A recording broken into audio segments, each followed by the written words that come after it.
Hello everyone, so this is Teacher Ruel and today we are going to discuss one of the concepts for the modern graph theory for the chapter Paths and Cycles, specifically the concepts of Hamiltonian graphs. So, so first let us discuss the Hamiltonian cycle. So a Hamiltonian cycle is a cycle that visits every vertex in the graph exactly once and returns to the starting vertex. A graph that contains such a cycle is called a Hamiltonian graph. A non-Hamiltonian graph G is a semi-Hamiltonian if there exists a path passing through every vertex. Figures 7.1, 7.2, and 7.3 shows graphs that are Hamiltonian, semi-Hamiltonian, and non-Hamiltonian respectively. So here are the different graphs for the Hamiltonian, semi-Hamiltonian, and non-Hamiltonian graphs. So the name Hamiltonian cycle arises from the fact that Sir William Hamilton investigated their existence in the dodecahedron graph, although a more general problem had been studied earlier by T.P. Kirtman. Such a cycle is shown in figure 7.4 with heavy lines denoting its edges. So as shown in figure 7.4, so that is an example of a Hamiltonian graph as studied by T.P. Kirtman. So in Hamiltonian, we have a theorem which is theorem 7.1 that is according to Orr 1960.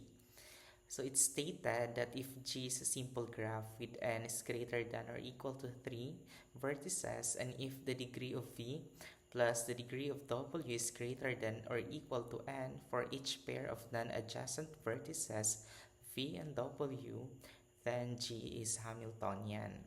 And also we have a corollary 7.2 that is according to Dirac 1952.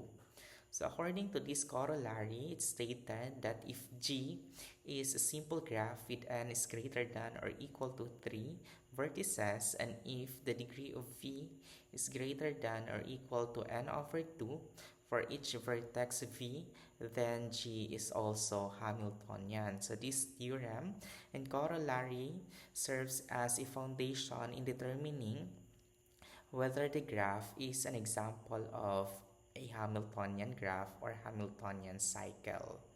So in previous lesson, according to theorem 6.2 and also a corollary 6.3, we obtained necessary and sufficient conditions for a connected graph to be Eulerian. And we may hope to obtain similar characterizations for Hamiltonian graphs.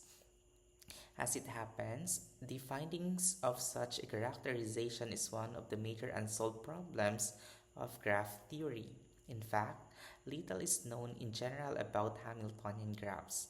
Most exciting and existing theorems have formed.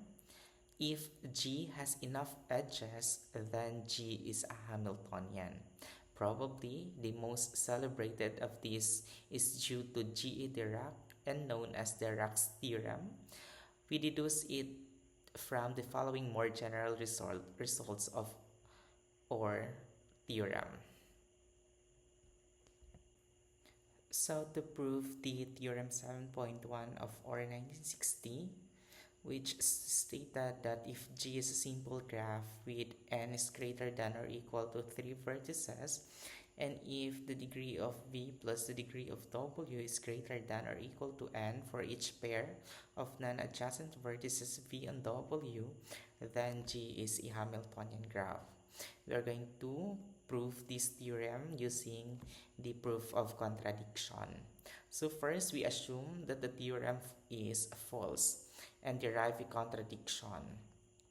So let G be a non-Hamiltonian graph with n vertices satisfying the given condition on the vertex degrees. By adding extra edges, if necessary, we may assume that G is only just non-Hamiltonian in the sense that the addition of any further edge gives a Hamiltonian graph. Note that adding an extra edge does not violate the condition on the vertex degrees. So it follows that G contains a path v sub I to v sub 2 up to v sub n passing through every vertex, but G, or since G is non-Hamiltonian, the vertices v sub 1 and v sub n are not adjacent.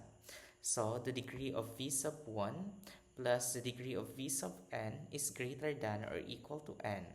So it follows that there must be some vertex v sub I adjacent to v sub 1 with the property that v sub I minus 1 is adjacent to v sub n. So let us look at figure 7.5. But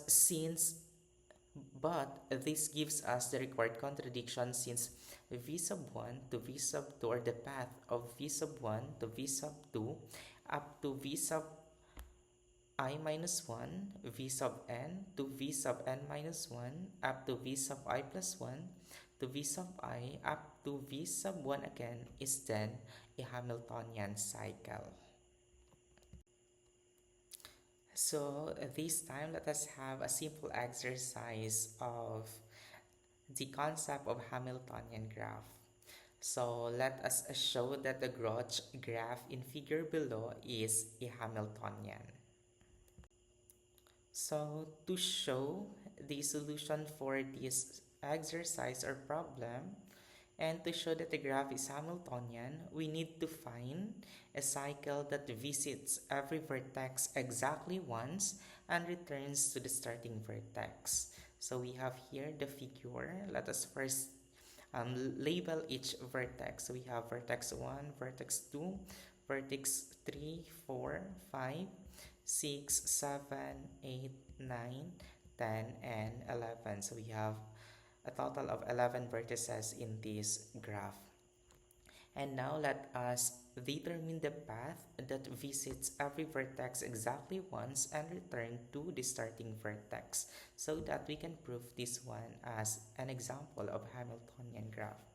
So we are going first to have a path from 1 to vertex 10, to vertex 11, to vertex 9, vertex 8, vertex 7, to vertex 6, up to vertex 5, then vertex 4, vertex 3, vertex 2, and again go back to vertex 1. So with this solution, we prove that the graph of Groch is an example of a Hamiltonian graph. Okay, so that is the path that provides exactly or visits exactly one vertex and return to the starting vertex. So thank you so much for listening to my discussion.